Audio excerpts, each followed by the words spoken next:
И Македонија сака да го следи примерот на САД и Канада, каде веќе се вакцинираат децата и младите од 12 до 16 години. Но дали оваа возрастна група воопшто треба да се вакцинира? Според педиатрите, тоа е добар чекор.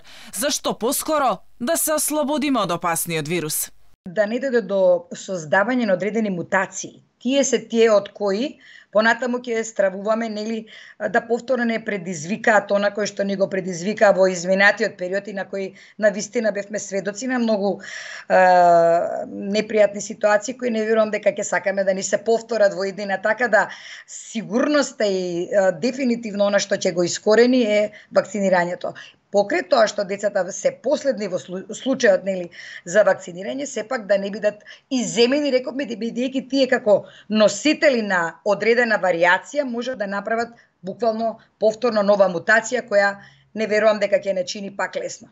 Зошто токму вакцините на Pfizer се препорачуваат за помладите? Педиатрите велат. Се утврди дека Pfizer сепак покажува еден, да кажеме, доста јак имунитет кој му е потребен, особено за создавање на овој колективен имунитет кој ќе не заштити сите, и затоа препораките одат кон тоа да, без разлика од која држава доаѓа, квалитетот на вакцината повеќе или помалку, еве токму оваа Pfizer ќе биде доволно добра за да го спречи, рековме, нели, создавањето на одредени мутации, бидејќи создава еден вид на така наречен селективен имунитет кон конкретниот проблем, односно конкретно кон SARS-CoV-2, и заради тоа е повеќе препорачена и кај децата, не предизвикува никакви нус реакции. Интересот кај родителите да ги имунизираат децата е изненадувачки голем, вели доктор Софијанова.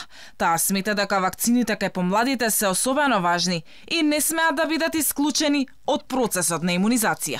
Јас морам да ви кажам дека дури во последниот период сум еве зачудена колку ме прашуваат и сакаат да знаат еве ова што сега и вие ме прашавте, и сметам дека се должни да знаат што е најдоброто за нивните деца.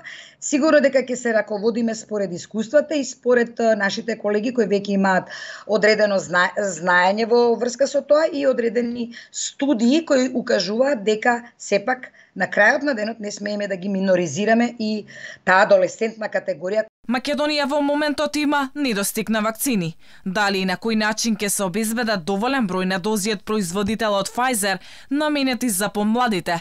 Здравствените власти засега немаат план. Анализата дали ќе се вакцинираат децата од 12 до 16 години во Македонија ќе се прави следните месеци.